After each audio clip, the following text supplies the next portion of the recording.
was only 2 colleges in the whole nation that had anything environmental, a degree. And that would UC Davis being one of them. If anyone says they got an environmental engineer's degree in 1985, they're wrong, because there wasn't any degree.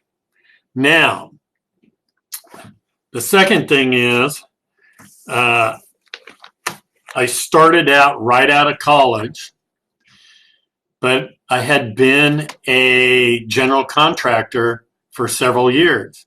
So I started out of college in an small environmental firm in California and helped grow that up to 120 people and $22 million business. Back then, we invented air strippers and groundwater treatment systems and all kinds of things like that. And our company, Exeltech, was the first one to install a vapor extraction system and a water extraction system and put the water back in Northern California at a place called Applied Materials in Santa Clara County. It's been written up a million times, but my engineers designed the equipment and did it. And boy, did we have a lot of problems, but it was interesting. In any case, back in 1991, I started a company called Phase One Inc. Phase One Inc. at the end of this year will be basically closed, the name sold off, the 800 number sold, the website sold, everything's going to be sold shortly in the next couple months.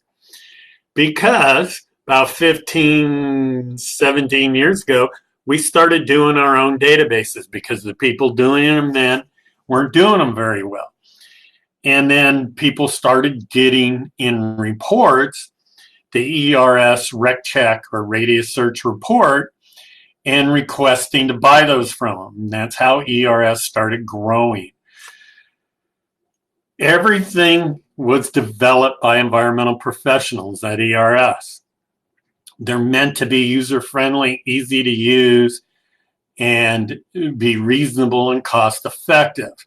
Of course, we can do bulk pricing. We can do, you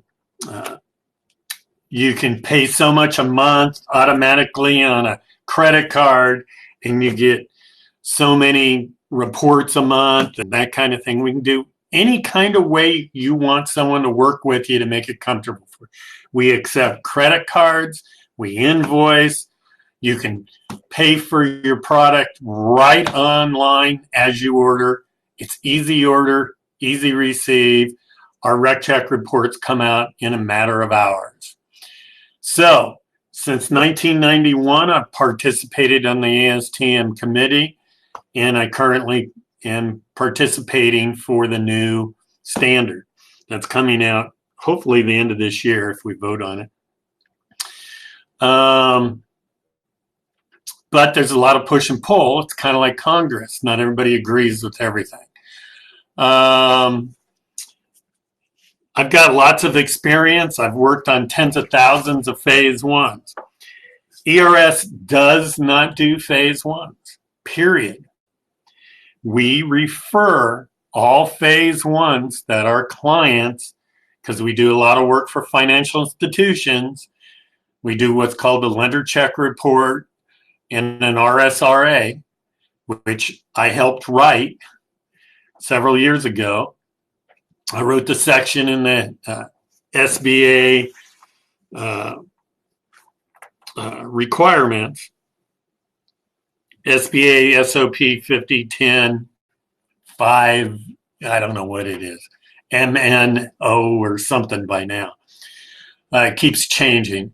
But in any case, I've got tons of experience, but I don't know it all.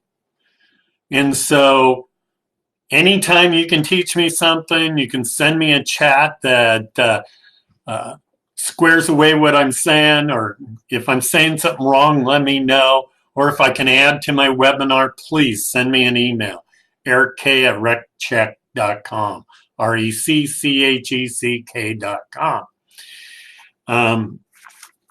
we do have a bunch of things to save our clients money.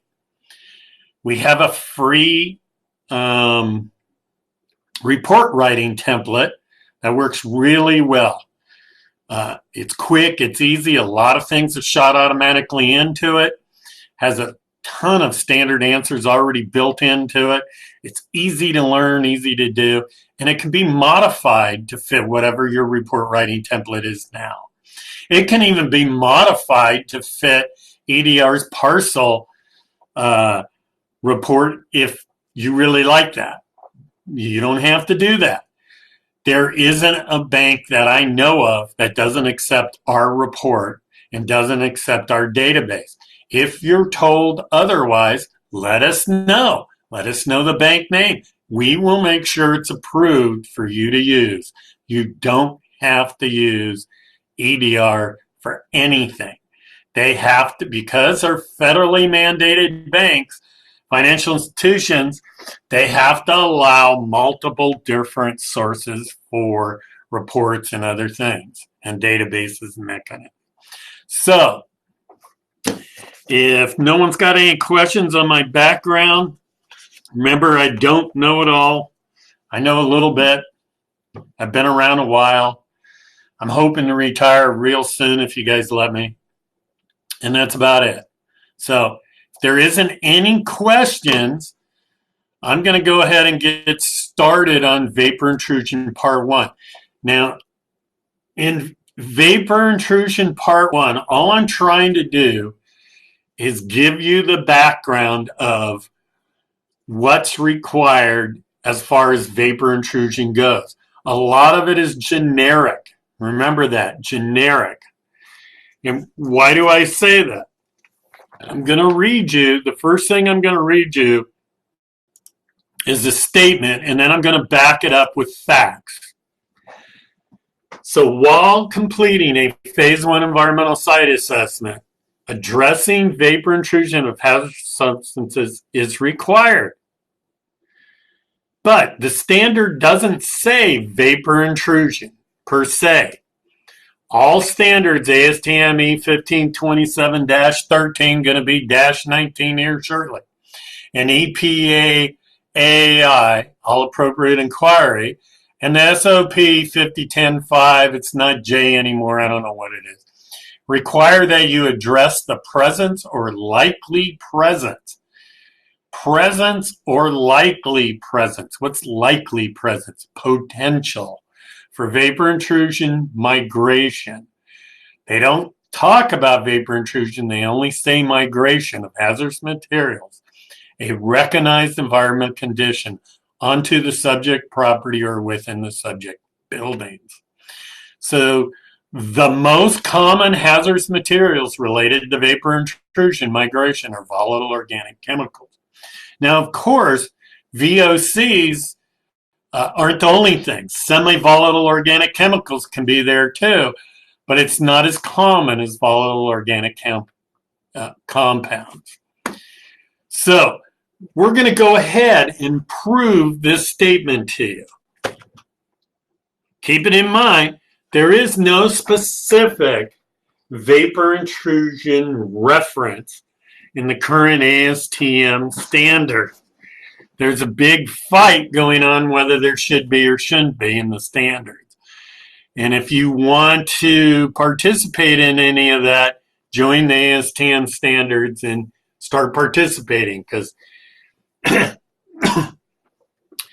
there's a lot of forces trying to change things that are all they're going to do is cost you more money and not get a better report. So be any help keeping a nice straightforward standard would be helpful. So the ASTM 1527-13 specifically states objective.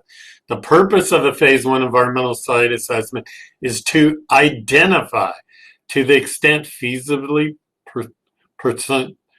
to the processes prescribed herein, recognized environmental conditions.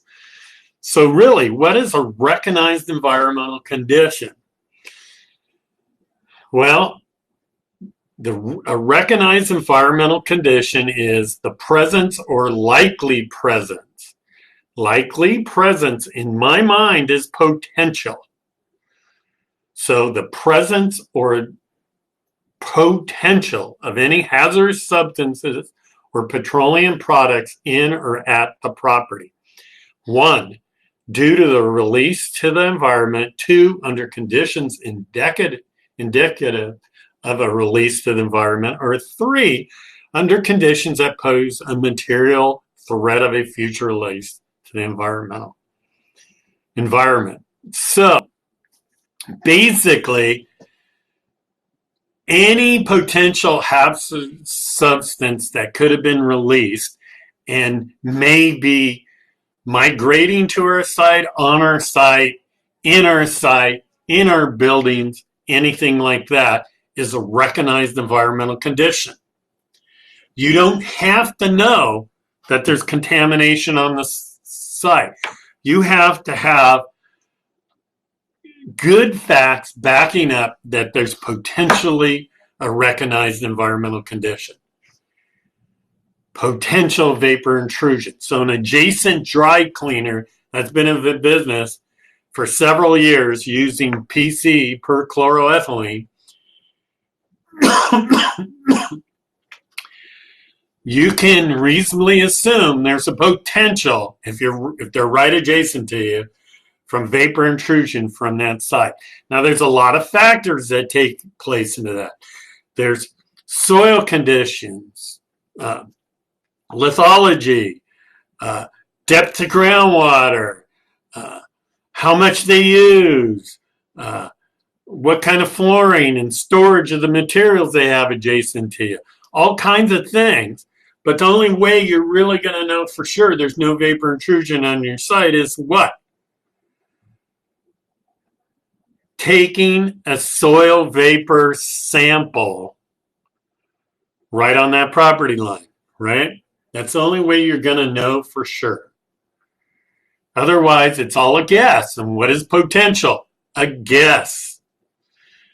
Phase 1 isn't designed to have to know absolutely for sure that there's contamination on the site. So that's a recognized environmental condition. So let's go to ASTM 152730 again, and under section 3.2.56, migrate or migration.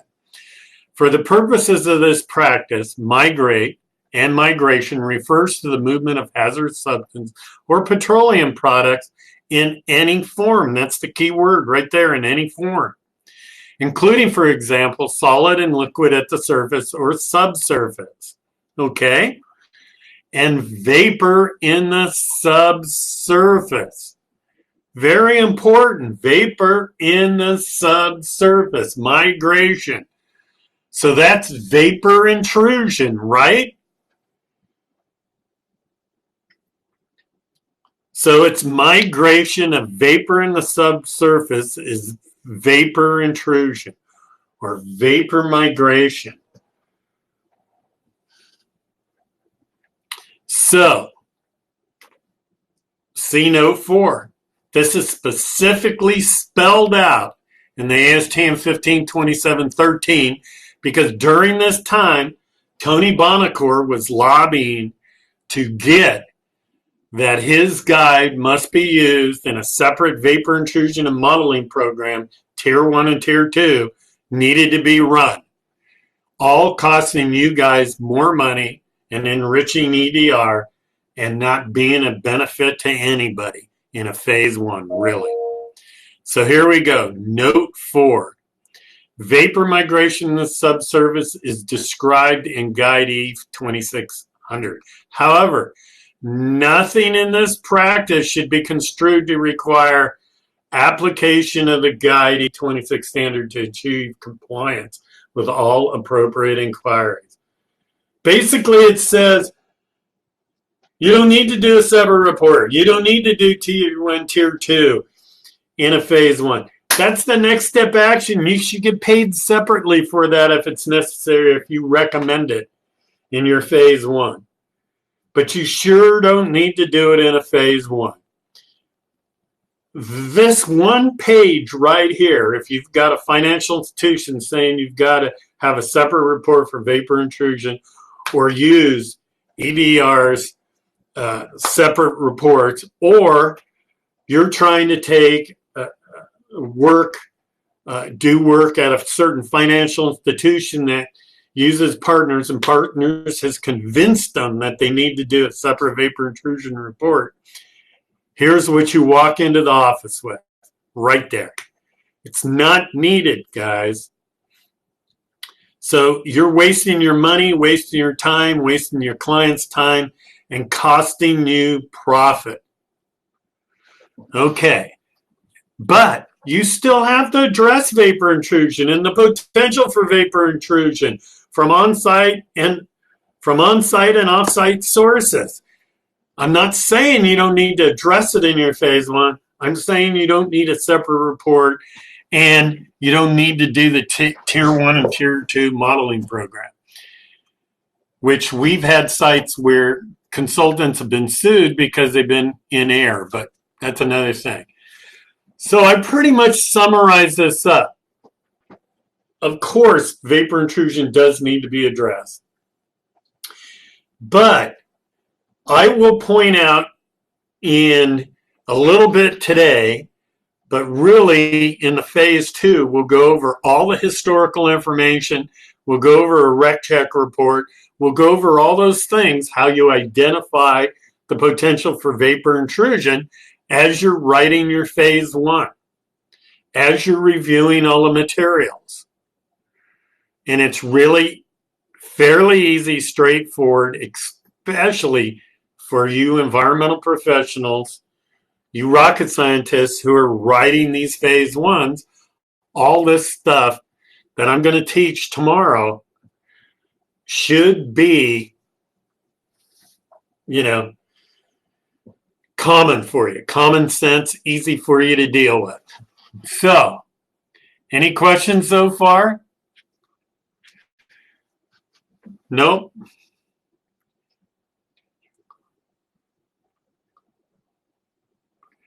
Correct. Thank you, Martin.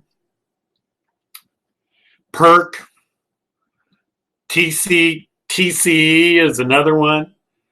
Trichloroethene. But dry cleaning fluid is tetra or perchloroethylene.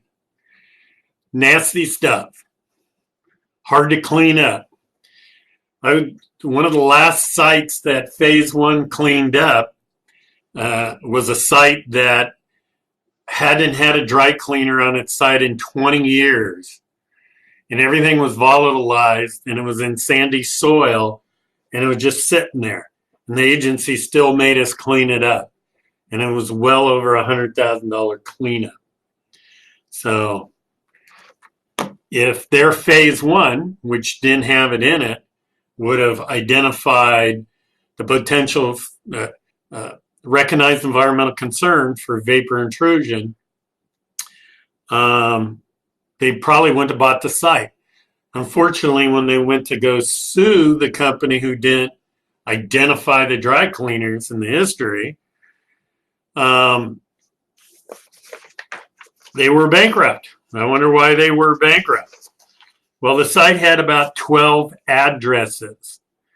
They only did the history, the city directories, on one address. They didn't happen to do it on the dry cleaner address, or the paint store address, or the printer's address 20 years ago, 30 years ago, since the site was built in 1970. So it's kind of a little 2-building strip mall. Anyway, crazy. So there are a couple exceptions to some of these.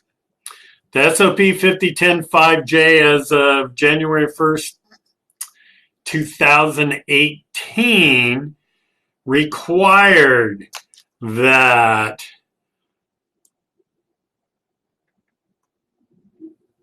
on-site dry cleaning facilities, which may have utilized chlorinated solvents such as tetrachloroethylene, PCE, trichloroethene, TC, and other petroleum-based solvents in the course of their business operation may present significant cleanup costs. So, prudent lending practices say that SBA requires that any property with on-site dry cleaning facilities, whether in current operation or operated historically at the site, that did, do, or likely use likely use chlorinated solvents,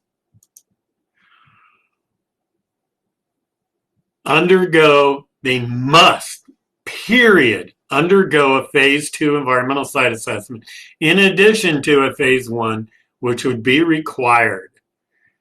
So think about that. So if you historically, back in 1940, find a cleaners or dry cleaners in a city directory on your site, you have to recommend right away to do a phase 2. Period. No exceptions. They don't want to argue it. They don't want to talk about it. Eric Adams, which is the head attorney for the SBA out of San Diego, California, for the nation, put this in because he got tired of arguing with people over, whether you should do anything if there was ever a dry cleaner on a site. Well, if there's ever a dry cleaner or cleaners, because in the old days they weren't necessarily called dry cleaners, but they used Stoddard solvents to clean clothes. Think about that, Stoddard solvent. Somebody looked that up. It's pretty interesting stuff. Anyway, keep it in mind, one of the first things you should do is look at the NACE codes match. And if there's a NACE code that your site falls under and you're doing, let's say, just an RSRA, you should be doing a phase 1. But you also may have to do phase 2 or recommend a phase 2 in the phase 1. So that's enough ammunition for you to pretty much justify not doing a separate vapor intrusion or tier 1, tier 2, or potential vapor intrusion report. But you do have to address it. And like I said, tomorrow in part 2 of this, we're going to go over in super detail, looking at fire insurance maps, city directories, aerial photos, our rec check report. Right now, I'm just going to go over just really briefly some of the things we're going to go over tomorrow and show you a few things. And then I'm going to go over just really quickly our rec check report just to show you one key thing that none of our competitors have. So stay tuned. It's very important. Okay, so anyway, where do you get these? What compounds can cause vapor intrusion? Well, any kind of fuel, kerosene, fuel oil, thinner, paint stores, yes. Oil-based stains, mineral spirits, furniture polishers, furniture repair. They have all kinds of BTEX, all volatile, benzene, toluene, ethyl benzene, xylene, hexane, cyclohexane, all kinds of junk. One of the things I didn't really realize is manufacturers of personal care products, but it makes perfect sense. Nail polish, nail remover, colognes, perfume. Every time you put cologne on and you smell it, that's a volatile organic chemical. Is it good for you? I don't know that anyone's ever analyzed to see if it was good for you. Dry clean clothes, we've talked till we're crazy, so we don't need to talk about that anymore. One other thing which I didn't realize either, is citrus oil, orange oil, that they use for termite control and pest control on houses nowadays. Apparently, that volatile organic can be vapor intrusion and isn't good to breathe in a whole lot of the contaminant. Of course, paint strippers, adhesives, glue removers, automotive related things. Glue removers, you got that goop. People use that glue. Well, that has methylene chloride in it. It doesn't take a lot of methylene chloride which is a cancer causer, to create problems. So if you're using that, be real careful and use it very liberally. Automotive related industries and, auto repair is just crazy. It's probably one of the biggest industries that we get recognized environmental conditions. And refrigerants, freons. Freons, for the most part, evaporate before they soak into the ground. But on a large spill of freon, it can soak into the ground and cause a long-term condition. And it can migrate as a vapor. So that's just some things. I'm not going to go over all the things I'm going to go over tomorrow. But these are the little charts that you can get for free, copies of, from Susanna A at reccheck.com or Susanna L. You can take your pick at reccheck.com. She'd be glad to send you any of these. And she just went ahead and posted it.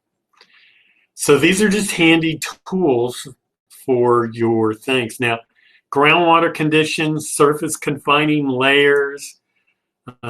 Does anyone know how good concrete is for protecting subsurface? Is it any good?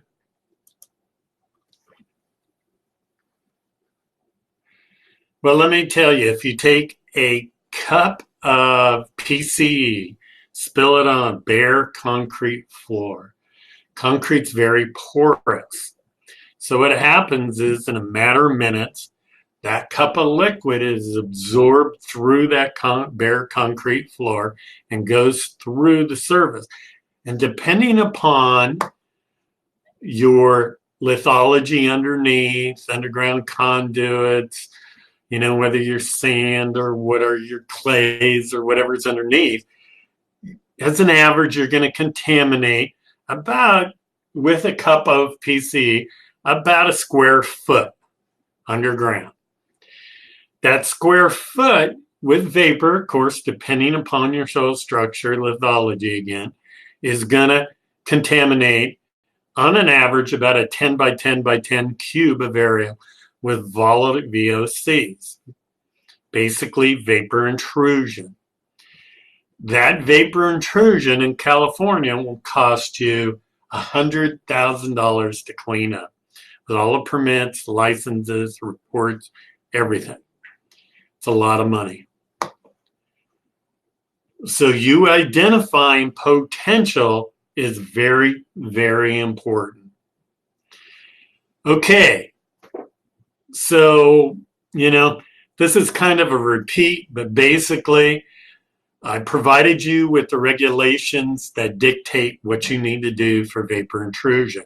And it's really vapor migration, right? And anytime you potentially think there's a possibility of having vapor intrusion on your site or coming from off-site, you need to spell it out, and that's a recognized environmental condition. The standards do not specifically address vapor intrusion. They do address vapor migration and the potential of vapor migration and call it out as a recognized environmental condition. So if you do a phase 1 report and call out a recognized environmental condition for facts of potential vapor intrusion, and your client balks at it and says you're just trying to make more work for yourself or something like that, or one of your competitors say, hey, we could do your report and be clean, you need to step in with these regs and say, look, this is wrong, and you're taking on the liability of a consultant that doesn't do it right. Make sure they have their $1 million insurance in case you need it. So, very, very important. So, of course, local and site environmental factors play a huge part in whether there's a potential for vapor intrusion on the subject site or not. And the example we use tomorrow in part 2 of this is really a cool example and a typical example. And I love talking about it, and I find something new every time. So, a 10 part 2 webinar for the details on how to do this. I want to really quickly show you our RecCheck report, radius search report. So basically in our radius search report, right up front, you can check your site location and verify it before you spend a lot of time. But to get around our report, you just hit the bookmarks on the left-hand side. Very first thing you always do is go to the 16th of a mile map and see what there is. Everything's color-coded, red, green, and yellow. Red is bad to the bone. Yellow is the agency didn't provide enough information to determine whether it's open, closed, or there's still an ongoing concern. So you need to look at it. Green is good. It's a closed site. It's cleaned up. It's nothing. But what's really important here for vapor intrusion is that we plot all the air permits. Air permits are a license to release hazardous materials in the air, volatile organic chemicals. They only provide these licenses to cut down on smog. The intermixing of the smog and everything within these black crossing lines is unknown. I wouldn't want to live there. Before you rent, lease, buy a house, run one of these reports so you can see what your family's breathing. In any case, we're the only ones that have this. This is copyrighted. We actually were in the process of patenting it, and our lawyer flaked on us, but whatever. Anyway, if you look right here, number 39 is right next to our star. So that is definitely a site that could provide vapor intrusion because they have a license to handle volatile organic chemicals.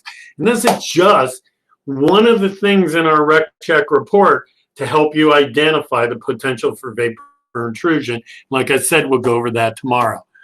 But so if you're interested, go ahead and see this. Remember, we're on all the social media platforms. Please go ahead and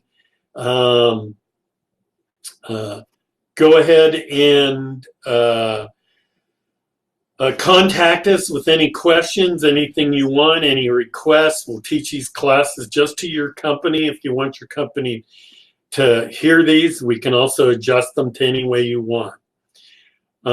We enjoy teaching these classes and trying to save our clients money. If you want to get a copy of this presentation or get a sample, if you're not currently a client and you'd like to get a sample RecCheck report, please do, or our report writing template. It's very important. This month, we have a special going on all our packages. If you use a certain code from our email, which you obviously received to be able to sign up for this webinar, if you didn't, that email flyer has a code in it where you get $25 off of any of our packages for the month of September. So give us a try. I think you'll like us. We try hard, and we try to service our clients and take care of our clients. We do not have full-time salespeople. We don't have foot soldiers. We're not going to come to your office and kiss your rear end to get your business. We're going to earn your business by doing a good job for you And when you make mistakes or order the wrong site, we're going to help you out. We're not going to charge you. We're going to work with you to help you succeed, because if you succeed, we succeed. That's the deal. So, is there any questions? Actually, Susanna already put the code in for the ERS package. So you can use that code and get 25% off. If you're not approved for invoicing, all you have to do is fill out a one-page thing that's promise to pay and put your credit card number on it. So if you don't pay, we can charge your credit card. That's it. It's no big deal. You're not forced to use your credit card. You can get invoiced and billed and pay by check or wire. The other thing is online, you can pay by credit card. It's easy. You can order multiple products. If you've got a big project coming up, let us give you a price for it. We can usually on big projects cut it significantly to make it more cost effective for you. If you do a huge amount, you have clients that, do 20, 30, 40, 50 phase ones a month. And of course, we have to give them a special deal. We do not favor any one client. I don't care how big you are, how little you are. We refer phase ones in work to clients all over the United States, and we try to refer them to people who have local offices, and of course, people who use us. If you don't use us, why would we refer phase one? We refer out hundreds of phase ones a month. Any questions? Anyone got anything? I think it's pretty much time to go. Appreciate having you here. Thank you for attending our webinar. And those of you who are new clients or who used to be our client but haven't used this in a couple of years, we hope to earn your business back or earn your business, period. So give us a try. Thank you very, very, very much for attending. Okay, if there aren't any questions or anything, I'm going to let you all go. Thanks, Ashley. Really appreciate it.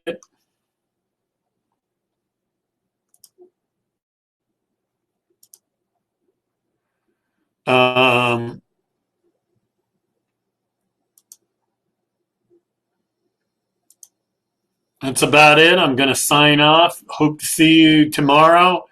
And we do appreciate having you here and being a current client. Thank you very much. Bye-bye.